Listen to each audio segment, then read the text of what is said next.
ಈಚೆಗೆ ನಿಧನರಾದ ಉರ್ದಿ ಸುದ್ದಿವಾಹಿನಿಯ ವರದಿಗಾರರು, ಹಿರಿಯ ಪತ್ರಕರ್ತರಾದ ಸೈಯದ್ ನಯೀಂ ಅಶ್ರಫ್ ಅವರಿಗೆ ನಗರದ ಪತ್ರಿಕಾ ಭವನದಲ್ಲಿ ಸೋಮವಾರ ಶ್ರದ್ಧಾಂಜಲಿ ಸಲ್ಲಿಸಲಾಯಿತು. ಭಾವಚಿತ್ರಕ್ಕೆ ಪುಷ್ಪಾರ್ಚನೆ ಮಾಡಿದ ಬಳಿಕ 1 ನಿಮಿಷ ಮೌನಾಚರಣೆ ಸಲ್ಲಿಸಲಾಯಿತು. ಜಿಲ್ಲೆಯ ಪತ್ರಕರ್ತರು ಸಂತಾಪ ಸೂಚಿಸಿದರು.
ರಾಯಚೂರು ಜಿಲ್ಲೆಯಲ್ಲಿ ಉರ್ದು ವಾಹಿನಿಯಲ್ಲಿ ಮತ್ತು ಪತ್ರಿಕೆಯಲ್ಲಿ ಕೆಲಸ ಮಾಡೋದ್ರ ಮೂಲಕ ಈ ಕ್ಷೇತ್ರದಲ್ಲಿ ತಮ್ಮದೇ ಆದ ಸೇವೆಯನ್ನು ಸಲ್ಲಿಸಿದ್ದಾರೆ.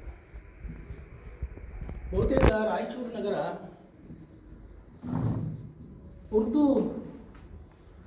ರಾಯಚೂರು ನಗರದಲ್ಲಿ ಉರ್ದು ಓದೋರ ಸಂಖ್ಯೆಯೂ ಭಾಳ. ಯಾಕೆ ಅಂತಂತಂದರೆ,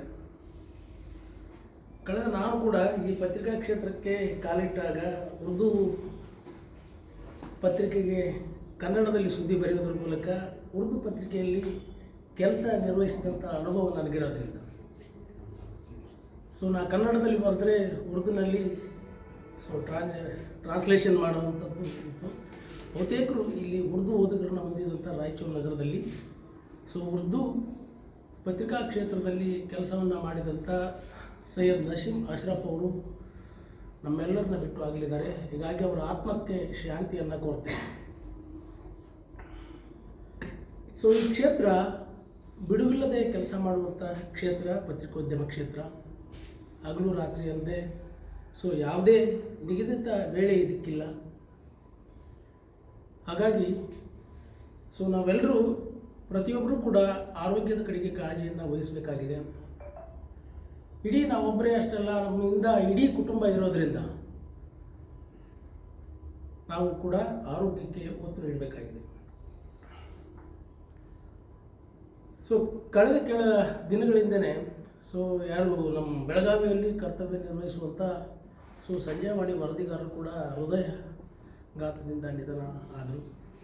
ಅಲ್ಲಲ್ಲಿ ದೊಡ್ಡ ಬೊಮ್ಮಯ್ಯ ಅವರು.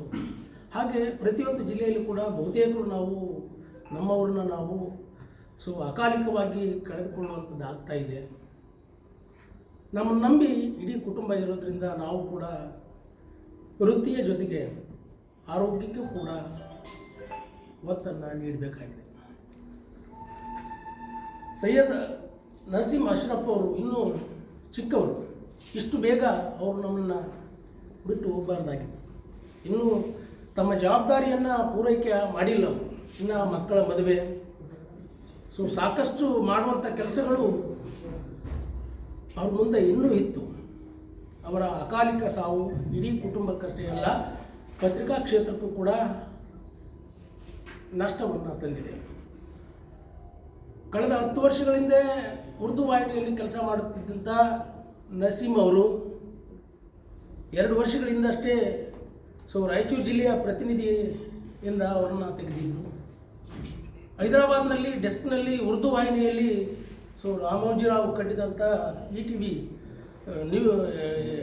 ಇಟಿವಿಯಲ್ಲಿ ಕೂಡ ಉರ್ದು ವರದಿಗಾರರಾಗಿ ಕಳೆದ 2 ವರ್ಷಗಳಿಂದ ಡೆಸ್ಕ್ನಲ್ಲಿ ಕೆಲಸವನ್ನು ಮಾಡ್ತಾಯಿದ್ರು. ಹೊಟ್ಟೆಪಾಡಿಗಾಗಿ ಇಡೀ ಹೈದರಾಬಾದ್ಗೆ ಹೋಗಿ ಬರುವಂಥದ್ದು ರೆಗ್ಯುಲರ್. ಹೋಗಿ ಬರುವಂಥ ಕೆಲಸವನ್ನು ಅವರು ತಮ್ಮ ವೃತ್ತಿ ನಿಷ್ಠೆಯನ್ನು ಹೊಂದೋದ್ರ ಮೂಲಕ ಕೆಲಸವನ್ನು ಮಾಡ್ತಾಯಿದ್ರು. ಹಾಗಾಗಿ ಸೊ ಅವರು ನಮ್ಮೆಲ್ಲರ ಜೊತೆಗೆ ಭಾಳ ಅತ್ಯಂತ ಯಾವಾಗಲೂ ನಗುಮುಖದೊಂದಿಗೆ ಇರುವಂಥವರು. ಎಂದು ನಾನು ಅವ್ರನ್ನ ಕಂಡ ಹಾಗೆ ಎಂದು ನಾನು ಯಾರನ್ನೂ ಅವರು ದ್ವೇಷವಾಗಿ ಎಂದು ಅವರು ಕಂಡಿಲ್ಲ.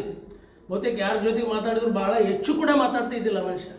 ಆಯ್ತು ನಮಸ್ತೆ ಸರ್, ಆಯ್ತು ಹಾಯ್ ಸರ್, ಇಷ್ಟು ಬಿಟ್ಟರೆ ಬಹುತೇಕ ನಾವು ಅವ್ರ ಜೊತೆಗೆ ಯಾರ ಜೊತೆಗೂ ವಾದ ಮಾಡಿದ್ದಂತೂ ಇಲ್ಲಿ ಪತ್ರಿಕಾ ಭವನದಲ್ಲಿ ಆಗಿರಲಿ ಅಥವಾ ಬೇರೆ ಕಡೆಗೆ ಆಗಿರಲಿ ನಾವು ಅಂತೂ ಅದನ್ನು ನೋಡಿಲ್ಲ.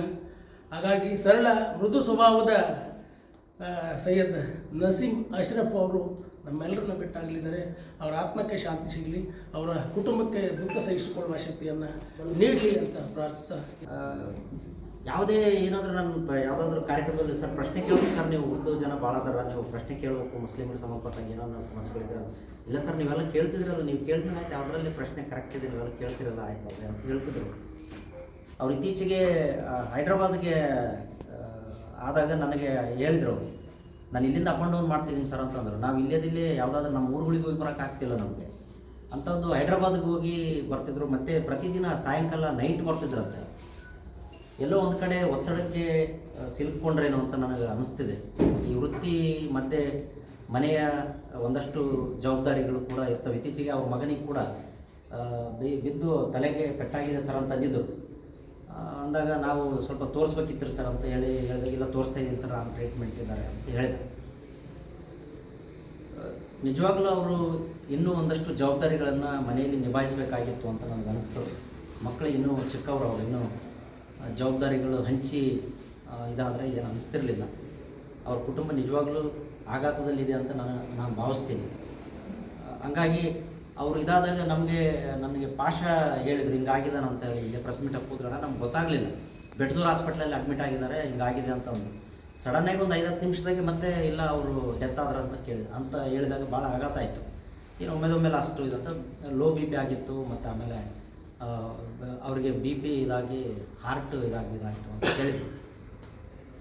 ಸೊ ನನಗೆ ಆರೋಗ್ಯದ ಹಿತದೃಷ್ಟಿಯಿಂದ ಒಂದಷ್ಟು ಒತ್ತಡಗಳನ್ನು ನಾವು ನಿಭಾಯಿಸ್ಕೊಳ್ಬೇಕಾಗಿದೆ ಅಂತ ನನಗೆ ಅನಿಸ್ತದೆ. ಸೊ ಹಾಗಾಗಿ ಅವರ ಅಗಲಿಕೆ ನಿಜಕ್ಕೂ ಅವ್ರ ಕುಟುಂಬಕ್ಕೆ ಬಹುದೊಡ್ಡ ದುಃಖವನ್ನು ತಂದಿದೆ ಅಂತ ನನಗೆ ಅನಿಸ್ತದೆ. ಮತ್ತು ನಮಗೂ ಕೂಡ ಭಾಳ ಸರಳ ವ್ಯಕ್ತಿಯನ್ನು ಕಳೆದುಕೊಂಡಂಥ ದುಃಖ ಇದೆ.